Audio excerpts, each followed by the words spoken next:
இந்த எகிப்தின் நுகம் எப்படி வந்துச்சு நமக்கு நல்லா தெரியும். எகிப்தியர்கள் இஸ்ரவேலரை சிறை பிடிக்கவில்லை. இஸ்ரவேலர்கள் தங்கள் கழுத்தை எகிப்தியருக்கு கொண்டு கொடுத்தார்கள். சத்ருவின் ஆயுதம் சத்ருவின் கண்ணி. சத்ருவின் ஆயுதம் நாம் இருக்கிற இடத்துல நம்மை வந்து தாக்கும். சத்ருவின் கண்ணி அவன் வைக்கிற இடத்துல நாம போய் அகப்படுவது. இந்த அடிமைத்தனத்துக்கு உட்பட பண்ணுகிறது என்பது அவன் ஃபுல்லா கண்ணி தான் வச்சிருப்பான். பறவைகளை பிடிக்கும்படி வேடன் வைக்கிற கண்ணி எப்படி இருக்கும் தெரியுமா? அந்த கண்ணி வெளியே தெரியாதபடிக்கு தானியத்தால் அதை மூடி வைத்திருப்பான். 7 வருட செழிப்பின் காலம் யோசேப்பின் நாட்களிலே, அடுத்த 7 வருட பஞ்ச காலம். அந்த 7 வருட பஞ்ச காலத்தை கடக்கும்படியாக இன்னும் 5 வருடங்கள் இருக்கையில் தான், பஞ்சகாலம் துவங்கி 2 வருடம் கழித்து தான் யோசேப்பு யாருங்கிற செய்தியே சகோதரர்களுக்கு தெரிகிறது, யாக்கோபுக்கு தெரிகிறது. அப்பொழுது இது பஞ்சகாலமாக இருக்கிறதுனால இங்கே வந்து என்கிட்ட இருக்கலாம் என்று சொல்லி அவர்களை அழைத்து அனுப்புகிறான். அப்பொழுது யோசேப்பு தெளிவாக சொல்றாரு, இன்னும் 5 வருஷம் கொடும் பஞ்சமாக இருக்கும், நீங்கள் இங்கே என்கிட்ட இருக்கலாம், உங்களுக்கு என்ன செய்யணுமோ நான் செய்கிறேன். ஏன்னா எகிப்தில் தானியம் இருக்கிறது, தானியம் இருக்கிறது. ரொம்ப ஞானமாக இருந்தாங்க. அதாவது முற்பிதாக்கள் இருக்கும் வரைக்கும் பார்வோனால் அவர்களை நெருங்க முடியவில்லை. ஆனால் பஞ்சகாலம் 7 வருடம் தானே. 7 வருடம் முடிந்து தலைமுறைகள் மாறி மாறி வந்த பிறகும் அவர்கள் எகிப்திலேயே செட்டில் ஆயிட்டாங்க. தானியம் இருக்கிறது, ஆனால் அதற்கு கீழே கண்ணி இருக்கிறது. காரணம் இருப்பது எகிப்து. பார்வோன் போய் இவர்களை அட்டாக் பண்ணி சிறைபிடித்து எகிப்துக்குள்ளே கொண்டு வரவில்லை, ரதங்களை அனுப்பி எகிப்துக்குள்ளே கொண்டு வருகிறான். பல நுகத்துக்கு காரணம், நம்ம மேல இருக்கிற நுகத்துக்கு காரணம் சத்துருவாய் வந்து திணித்ததல்ல, நாம போய் அகப்பட்டது. அகப்பட்டது. சும்மா இருப்பாங்க, சும்மா இருப்பாங்க, நல்லா தான் போயிட்டு இருக்கும். மாசம் ஒரு 15,000 ரூபாய் 20,000 ரூபாய் வருமானம் வரும். புருஷன் மனைவி பிள்ளைங்க இருப்பாங்க, 2 பிள்ளைங்க இருப்பாங்க, ஒரு பிரச்சனை இல்லை. சின்னதாக ஒரு வீட்டு வாடகை கொடுத்து சம்பாதிச்சுட்டு நல்லா போயிட்டு இருக்கும்போது யாரோ ஒருத்தங்க வருவாங்க, சிஸ்டர் அல்லது பிரதர், எனக்கு இவ்வளோ ஒரு பிரச்சனை இருக்குது பிரதர், நீங்கள் இந்த ஆள்கிட்ட சொல்லி எனக்கு ஒன்று ஒரு 5 லட்ச ரூபா ஒரு 10 லட்ச ரூபா நீங்கள் வாங்கி கொடுத்துட்டீங்கன்னா நான் 2 வருஷத்தில் திருப்பி தந்துடுவேன், 2 மாதத்தில் திருப்பி தந்துடுவேன். இவங்களும் பரிதாபப்பட்டு என்ன பண்ணுவாங்க அப்படின்னா, உங்களுக்கு தான் அவங்களுக்கு தெரியும்ல, நீங்கள் சொன்னதை அவங்க கேட்பாங்கல்ல, இவங்க போய் சொல்லி அவங்களுக்கு கொடுத்து அவங்க வாங்கிறது வரைக்கும் ஆள் தென்படுவார்கள். வாங்கின பிறகு ஆளை காணாது.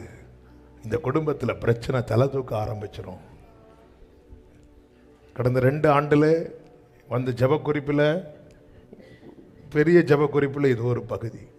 அவங்களுடைய ஒரு இடம் வாங்குறதுக்கோ ஒரு வீடு வாங்குறதுக்கோ பிள்ளைகளுடைய ஒரு காரியத்துக்கோ வாங்கின கடன் அல்ல, இன்னொருத்தங்களுக்கு. பிசாசானவன் எப்படி அகப்படுத்துவான்னு தெரியாது. நல்லா புரிஞ்சுக்கோங்க. பைபிள் தெளிவாய் சொல்லுகிறது, உனக்கு நன்மை செய்ய திராணி இருக்கும்போது அதை செய்யத்தக்கவர்களுக்கு திராணி இருக்கா? நமக்கு திராணி இருக்கா? செய்யத்தக்கவர்களுக்கு செய்யாமல் இராது. இது ஒரு சின்ன எக்ஸாம்பிளுக்காக ஒன்று சொல்றேன். இப்படிதான் இந்த எகிப்தின் நுகம் விழ காரணம், இவர்கள் இருக்கிற இடத்துல போய் பார்வோன் கொண்டு நுகத்தை மாட்டவில்லை. பார்வோன் நுகம் இருக்கிற இடத்துல கொண்டு போய் இவர்கள் போய் தலையை கொடுத்தார்கள். ஜீசஸ் ஆரம்பத்தில் டைட் பண்ண மாட்டான், ஆரம்பத்தில் இன்னும் லூஸ் பண்ணுவான். அப்போதான் இஸ்ரவேலருக்கு என்ன செய்ய முடிந்தது? பெருக முடிந்தது. இஸ்ரவேலருக்கு அப்பதான் பெருக முடிந்தது.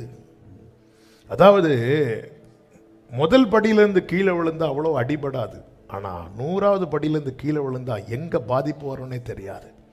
சத்ருவின் கண்ணு இதுதான். நான் ஒரு ஸ்டெப் எடுத்து வச்சேன், கீழே விழுந்தேன். சின்ன பிள்ளைங்க விழுந்து விழுந்து எழும்புவாங்க, பார்த்துருக்கீங்களா? சின்ன பிள்ளைங்க அப்படி எழும்பி நிற்கும் போது கீழே விழுந்தாங்கன்னு சொல்லிட்டு பெரிய பாதிப்பெல்லாம் வராது. விழுவாங்க எழும்புவாங்க, விழுவாங்க எழும்புவாங்க. அப்படி விழுந்து எழும்புறதை பார்த்து பெற்றோரே ரசிப்பாங்க. ஐயோ என் பிள்ளை கீழே விழுந்துட்டா, அப்படி இல்லை. ஆனா பெரியவங்க அவருடைய வாழ்க்கையில வீழ்ச்சி வரும் பாருங்க, பயங்கரமான அடி, அது பயங்கரமான அடி. இதான் எகிப்தின் நுகம். பெருகுகிறதற்கு வளருகிறதற்கு எவ்வளவு விரிவாக்கி கொடுக்க முடியுமோ அப்படி எல்லையை திறந்து கொடுப்பான். நேரம். ஆனா அவனுக்கு தெரியவில்லை, இஸ்ரவேலர்கள் அறியவில்லை, தங்கள் கழுத்து எகிப்தின் நுகத்துக்குள்ளதான் இருக்கிறது. அவன் எப்போ டைட் பண்ணுவான்னு தெரியாது. அவன் டைட் பண்ணிட்டானா அதுக்கப்புறம் ஹல்லேலூயா. அதாவது கானானை மறந்த ஒரு வாழ்க்கையை இஸ்ரவேலர்கள் வாழ ஆரம்பித்தார்கள். நுகம் இறுகப்பட்டது. நீங்க யாக்கோபாகட்டும் யோசேப்பாகட்டும், அவர்கள் எகிப்தில தான் மரித்தார்கள். ஆனா எண்ணம் முழுவதும் தேவன் ஆயத்தம் பண்ணது. எனவேதான் யோசேப்பு சொல்றார், நீங்க போகும்போது என் எலும்பு எடுத்துட்டு போயிருங்க. அப்போ அவனுடைய உள்ளிந்திரியங்கள் ஃபுல்லா ஊறி இருக்கிறது. யோசேப்புக்கு அங்க பிரமிடு உண்டு, யோசேப்புக்கு அங்க அரண்மனை உண்டு, எல்லாம் உண்டு. ஆனா இருதயம், அவனுடைய உள்ளிந்திரியங்கள் ஃபுல்லா ஊறி இருக்கிறது. வாக்குத்தத்தம் பண்ணப்பட்ட தேசம். எனவே பார்வோனால யோசேப்பின் கழுத்துல அந்த நுகத்தை போட்டு இருக்க முடியவில்லை. நுகத்துக்கு உட்படுத்தி தான் யோசேப்பு உள்ளே கொண்டு போனான். ஆனா நுகம் அருந்தது தேவனால். ஹல்லேலூயா. அதாவது கானானை மறந்த ஒரு ஜீவிதம், ஒரு மனிதன் இந்த பூமியில் வாழ்வான் என்றால் அவன் கழுத்தில் நுகத்தை மாட்டி இருக்குவது எகிப்தியனுக்கு எளிது. எகிப்தியனுக்கு எளிது. தேவ பிள்ளைகளே, தேவனை ஆராதிக்கிற தேவ பிள்ளைகளே, நாம் எல்லாருமே தேவைகள் உள்ளவர்கள். நம்முடைய வாழ்க்கையில தேவைகள் சந்திக்கப்பட வேண்டியது அவசியமா இருக்கிறது. அதே நேரத்தில் தேவைகள் எல்லாம் சந்திக்கப்படும், குறைகள் நிறைவாகட்டும், எல்லாமே வியாதிகள் விலகட்டும், கடன்கள் மாறட்டும், எல்லா குடும்பத்திலும் சமாதானமும் சந்தோஷமும். யோபு 5 சொல்லி இருக்கிறபடி, உம்முடைய கூடாரம் சமாதானத்தோடு இருக்க காண்பீர், உம்முடைய வாசஸ்தலத்தை விசாரிக்கும் போது குறைவை காண மாட்டீர் என்ற வார்த்தையின்படி ஒவ்வொரு குடும்பம் காணப்படுவதாக. அதே நேரத்தில் ஒன்றை புரிந்து கொள்ளுங்கள், இந்த பூமியில நாம் பரதேசிகள், நம்முடைய குடியிருப்பு பரலோகத்தில் இருக்கிறது. இதை மறந்த ஒரு வாழ்க்கையை நம்ம வாழ்வோம் என்றால் நம்முடைய கழுத்தில் எகிப்தின் நுகம் ஏறும் என்பதில் சந்தேகம் கிடையாது. நான் அதை மறக்கிறேன்னா இதை அதிகம் விரும்புகிறேன்னு தான் அர்த்தம். 2 ஜமான், ஒன்றை நம்ம மறக்கிறது காரணம் என்ன? இன்னொன்றை நாம் நினைத்து கொண்டிருக்கிறதுனால. இந்த பூமியிலே நமக்கு என்ன தேவையோ அது எல்லாம் கர்த்தர் அறிவார். தாவீதுக்கு வீடு கட்டுவேன் யாரு சொன்னா? கர்த்தர் சொன்ன. அப்போ ஒரு மனுஷனுக்கு என்ன தேவை? வீடு தேவை. கர்த்தர் டெய்லி காலையில மன்னாவை மாலையில காடையும் கொடுத்தார், ஒரு நாள் கூட குறையாம. ஞாயிற்றுக்கிழமை, அதாவது அவர்களுடைய ஓய்வு நாள் மட்டும் கொடுக்கலாம். ஆனால் அதுக்கு முந்தின நாளே என்ன செய்தா கொடுத்தா. அப்போ ஒரு மனுஷனுக்கு என்ன தேவை? ஆகாரம் தேவை. கர்த்தர் சொல்ற, நீ என்னத்தை கொடுப்போன்னு சொல்லிட்டு கலங்காத, உங்களுக்கு என்னது தேவை என்பதை கர்த்தர். ஒரு மனுஷனுக்கு என்ன தேவை? உடை தேவை. ஒரு மனிதனுக்கு என்ன தேவையோ அது எல்லாமே அன்னையிலிருந்து இன்னைக்கு வரைக்கும் தந்துட்டு இருக்கிறதுனால தான் வாழ்றோம்.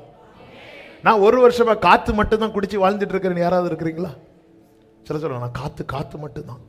கால் எழுப்பி பிரேக்ஃபாஸ்ட்டுக்கு கொஞ்சம் காற்று, அடுத்து மத்தியானத்துக்கு, நைட்டு டயட்டு, இப்படி யாராவது இருப்போமா? இல்லை. ஏதோ ஒன்று சாப்பிட்றோம்ல, ஏதோ ஒன்று தாராரா தரலையா? உங்களை பார்த்தா நீங்கள் 5 வேளை சாப்பிட்டுட்டு வந்த மாதிரி இருக்கீங்க. சிலரை பார்த்தா அவன் நடத்த தான் நாங்கள் செய்கிறாரு. நம்முடைய நினைவில் கானானை குறித்த இந்த இஸ்ரவேலர்களை பொறுத்த வரைக்கும் நீங்க பார்த்தீங்கன்னா, ஏன் இந்த நுகம் இவ்வளவு இருக்கிறது என்றால், அவர்கள் பலத்து பெருத்து போயிட்டு வளர்ந்துட்டே இருக்கிறாங்க. ஒருத்தங்க கூட கானான் பயணமோ தூரம் எகிப்தை கடந்து விரும்பல என நினைவிலேயே இல்லை. நமக்கு பரலோகத்தை குறித்து, அந்த நித்திய கானானை குறித்து நமக்கு ஞாபகம் வரணும்னா இப்படி செய்தியில இடைக்கிடைக்க இப்படி டச் பண்ணணும். ஹல்லேலூயா. காலை நேரத்தை குறித்து சாரால் நவரோஜ் அம்மா ஒரு பாட்டு எழுதியிருக்கிறாங்க. காலை நேரம் என்ப ஜபத்யா. காலைல எழுப்பி ஜோமனை உட்காரும் போது அந்த அம்மாவுக்கு கர்த்தர் இப்படி ஒரு பாட்டு கொடுக்குறாங்க, அவங்க பாடுறாங்க. கருணை பொற்பாதம் காத்திருப்பேன். அதிகாலையில் அறிவை உணர்த்தி அன்போடு இயேசு. அதே அப்படி கால் எழுப்பி பாடும் போதே கடைசியில் எப்படி பாடி முடிக்கிறாங்கன்னா, பறந்து புறா போல் சிறகடித்தே பாடி சென்றோர் நான் இளைப்பா. இப்பதானே இளம்புனீங்க, அடுத்து என்ன தூக்கம்? இளைப்பார்வன என்ன?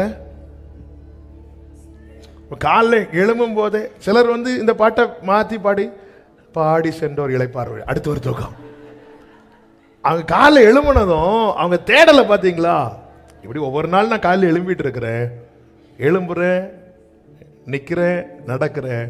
ஒரு நாள்ல நான் எழும்புவேன், பறப்பேன், பரலோக வாசல் பரமசியோனே பூரித்து என்னை.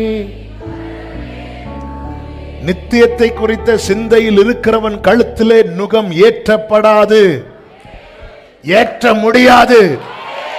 நான் என்னதான் ஊழியக்காரனா இருந்தாலும், ஊழியம் செய்கிறவனா இருந்தாலும், வெள்ளையும் வெள்ளையும் போடுறவனா இருந்தாலும், கானானை குறித்த சிந்தை எனக்குள் இல்லை என்றால் என் கழுத்துல எப்ப வேணாலும் நுகம் ஏறலாம். நித்தியத்தை குறித்த நினைவில் வாழுகிறவன் கழுத்துல நுகம் ஏறாது, ஏற கர்த்தர் விடமாட்டார். உன்னை தொடுகிறவன் என் கண்மணியை தொடுகிறான்.